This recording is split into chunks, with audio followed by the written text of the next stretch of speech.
Hey everybody, this is Chaz from the Paint Nerds. Gonna do some nerdy stuff. Today is going to be about painting blacks. So the name of the episode is going to be Black, Blacker, and Slightly Darker Black. Now, you can see here I've got a couple different shades of black going on here. I mean, it may not be obvious, like right up front, that there's a couple shades of black. They don't necessarily, translate well without a ring light, and I do not possess one of those because, well, I'm broke, and I'm a dad. So, yeah. So today, I've primed some pieces white, and I'm going to show you Corvus Black, which seems like that gray black you get in wool suits. Avalon Black, which is Citadel's idea of, slightly glossy black. And then with the right mediums, you could also use a black ink. This is carbon black. And, you can actually darken it. You can use matte medium if you need to take the, shine out of anything. And since I am going to do a glossy black, you have gloss medium that you can actually use to make shiny black, the slightly darker black. Because when you put gloss on black, it tends to be a little deeper. I've got my trusty little palette. Some of it you can see is still shiny. And that's just because I made a slight mistake. So let's get started. The first is going to be Corvus Black. And Corvus Black is actually really cool. It's a cooler black. It's genuinely a cool black because it's not really dark. So kind of goes on the brush. Ooh, haha. Goes on the brush like that. It looks black, but it's got more of a gray blue kind of feel to it. So I'm gonna put that right. Sure, I'm gonna add a little droppy drop of my cool little flow improver medium that's got matte medium with it, just to kind of soften it up a little bit. So that way it smooths over, like slightly melted butter. And we're going to paint, and again, paint down as much as possible. Try to get in all the little nooks and crannies so we get even coverage here. And voila. So you can see it's shiny now, and it's only shiny because it's still wet, which is, pretty normal. So keep in mind when you're painting blacks is how they dry versus if, like, most paints are, like acrylics, are going to be matte. They're going to be dry looking. They're not going to have a whole lot of like shine or sheen to them. Like if I were to shine a light right here, right now, you would see a lot of glisten on that as if it were, actually glossy. So now we're going to do Avalon Black. Avalon Black's actually is a really dark semi-gloss black. Like when I say semi-gloss, you can see it really shiny in there. You can see it, doing its thing. And this is mostly to give any of the pieces you're working on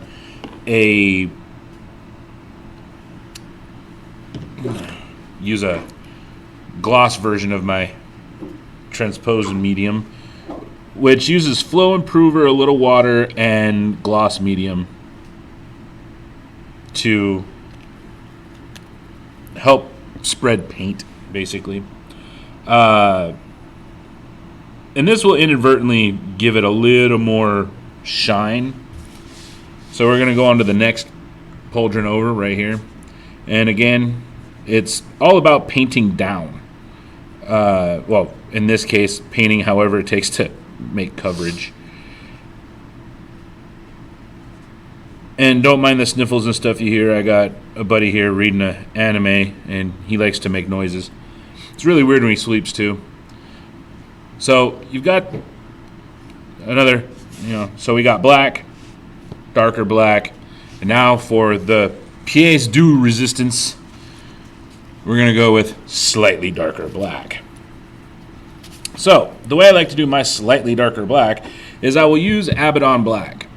But then I'll also use carbon black. And carbon black is, I mean, outside of like lamp black and a bunch of other blacks you can get, or color-based black like your red black, green black, blue black, carbon black is basically just super, super dark black. So I do a light charge of the brush, or I just pull up just enough to make my little smudge of black, and I put that on my palette. So I'm gonna bring this up here so you can see a little better. I've literally got it right here in my black. All right. So then what I do is you shake up the bottle and you add just one little drop of black. One drop is all you need. And first run of this is going to use a matte medium based. I gotta shake this up. But I'm gonna use a matte medium based flow improver water mix. It kind of works a lot like contrast medium.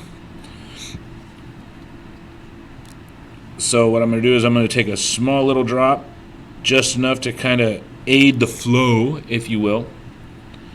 And we're going to mix it around until it's like smooth butter. Like, you don't want it to be so wet that it pulls away. See how I made that little streak right there, and voila, it's black and it sticks, it doesn't pull away, which is kind of what you want. So we're going to work on this one right here. Voila. And again, we're going to cover it with as much as possible, painting down.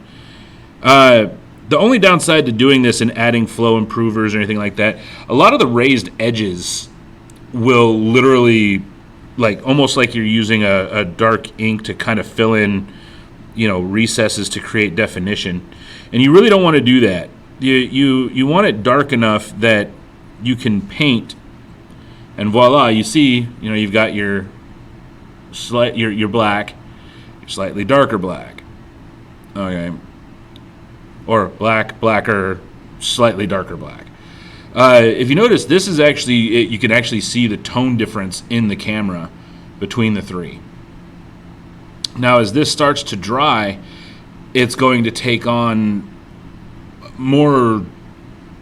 a significantly darker tone as it dries. And that was using the matte medium. I'm going to do one more with a gloss medium so you can see how, if you're doing this for like a miniature war game and you want to have a sleek look, typically when you hear sleek and black in the same conversation, what you're hearing is it's shiny, it's super dark, it's a lot of shadow in one space, and it's a really interesting contrast between the different blacks. So once again, I'm going to put a small smattering of my Avalon Black. I'm going to shake up and apply my black ink. And again, use, like, if you can get half a drop, perfect. You don't need a whole drop of that ink, because that ink will literally spread like crazy. And then I'm going to add a little bit of my gloss medium here. And again, you don't need a whole lot, just like half a drop. And that's why I make it in my own bottles, so I can mix it up and do what I need to do with it. And you mix it around until everything is incorporated. And if you really feel the need, you could actually add gloss medium to it, and it will literally get super shiny. The only reason I'm doing it this way is to show you that you can get all that really cool coverage without a whole lot of work. And if you thin this stuff out enough, you can actually run it through an airbrush, and like the entire piece will be like super, super shadowy black.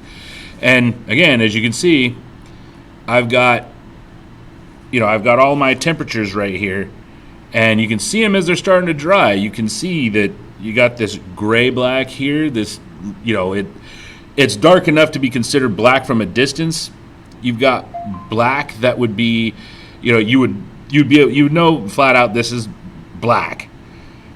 As this one's drying, it doesn't have a whole lot of shine to it.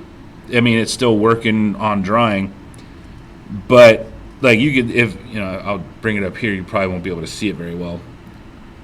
And then the slightly darker black literally looks almost like onyx black. Like, this is the kind of stuff that, your mom warned you about style black. It's like, oh, don't go into those shadows. That's devil right there. This is slightly darker devil black. All right. So you're probably asking, why do I have different types of blacks? Why am I being obtuse about some of these things? And here's the reason why you want to use different blacks and their function in your day-to-day, especially when it comes to painting. And I'll put these here to give a little hoorah, is you can do a lot with black if you do it right. There's a lot of colors outside of white that contrast with black. Now, if you're a big doer of like Raven Guard, all right, and you have Raven Guard army, and because their colors are basically black, white, black, silver, and then depending on which chapter they're in, or not chapter, but which company they're in. I apologize, I didn't mean to offend any Warhammer players. That will literally dictate what color goes on their pauldrons. So if you have a super dark pauldron that for a fact is going to do the job, you can use that black to invariably get better offset colors. Now, a lot of people, when they hear, oh, well, you're just using black to all your stuff looks like shadows. Well, then you can go in and actually use other colors. Like there's blues that you can use that are just dark enough, or you can even darken them if you want, to create a contrast that will seriously help you create a better tone for the colors you plan to use. Like if you're using white, a lot of your colors will inherently brighten up. So you've got all that bright going on. If you use black, your colors are going to actually stand out more, simply because you have that absence of light, that shadow that everything's kind of sitting on. And I'm wholly messing up this piece because apparently my brush didn't get as clean as I thought it did. And I've got some burrs going on, but I mean it's going to be good enough to prove a point. And the point is you can even use a subdued color on black and you're going to get more vibrance out of it. And I always tell people, like, if you're going to use black, get your black as dark as you possibly can. Like, I don't care if you have to, if you want to, sit there and airbrush everything in the darkest possible black you can get, even if you have to mix your own, go nuts, dude. I'm a huge fan of using black as a base color for any other colors I plan on using. And here's going to be my proof in the pudding. Is right here, I have Avalon Sunset on a black pauldron that I'd made in blacker. Okay. And you can see that pauldron, you can see the colors even at a distance. You can see how the color still rides on that dark field and gives it a sense of depth. Like, you don't really get that with white. You really don't. Getting that with white is difficult because everything is going to brighten up. And I'll prove that right now. Same exact color. Okay. I'm going to use the same exact color. I'm not going to do any mixing. It's going to be fresh out the pot. Okay. Fresh right out of the pot. Right here. Fresh out. Just got my little quick mix going on right on that little lip. Got my Avalon Sunset. And we've got a white primed piece, okay? And I'm just going to get half of it in yellow. Just half. I don't need to prove a whole point. But see, that Avalon Sunset takes on a whole new set of colors. Okay. This is Avalon Sunset. It is a dirty orange yellow. Okay. It's not going to win any prizes for best paint ever. It's not going to win any prizes for, best color tone. Okay. It is an average color that is greatly useful for everything. Like, it's great if you're making lava and fire, and if you just need a dulcet yellow orange tone. But see, and that's just a little bit of yellow on black, and you can actually see that yellow real well. That yellow on that black is showing up, and that's yellow. You know exactly what color that is. This one right here, you've got that white and yellow kind of going across, and your eyes are basically telling you what color that is by making up the rules as they go. Okay, your eyes are not going to see the whole color. You're not going to see all the tone and timbre in these colors. No matter how close I get this to a camera, you're not going to see it all. Okay, even if you see it in person, I know that's Avalon Sunset. It's going to be that dirty yellow. Okay, I know what that color is going to be. I know exactly what that color is. See? Same thing here. I got this yellow going on. Okay. So as you can see, on a black background, or on a devoid of light source, your colors tend to stand out and they get a little darker, true. But imagine if you put like a really bright red or a bright blue or gold or silver on this versus putting it on a white background. Now, I mean, if the model calls for white, you by all means use white. Use it. Use the color that you need to get your point across, right? To get your model the right way. But if you want sleek, you want, something like that, you want to use a glossy black, preferably in the slightly darker black right here. Okay. See how you can barely make out anything, but you can see that light coming off, can't you? You can see that light glimmer. You can see it. It's shiny. Okay. And notice the Corvus Black. It's black, but it's not shiny. It's dull. And then you've got the straight up, Avalon Black right there. It's definitely darker. And then you got with a matte medium, a matte medium and flow improver and water and a drop of black ink. And this is the gloss one. Same ratio as this one, but with some gloss in it. Now that gloss is going to give it that shine. It's going to give it that, brand spanking new. So you add the right colors to these, and you add the right, little hints. You can make this look like a full-on piece of armor versus trying to get white unless the model actually calls for it and putting colors on top of it. Because I would have to layer this a few times just to get the Avalon Sunset its true color to everybody's eye. I mean, to make it match what you see in the bottle. See how it took a change? See how that color just doesn't look like this color? That's because that white brightened up that Avalon Sunset and it changed its temperature.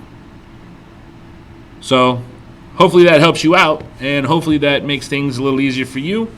And hopefully, we can see some really cool blacks on race cars and models and stuff and see them colors pop. So don't follow the rules. Later.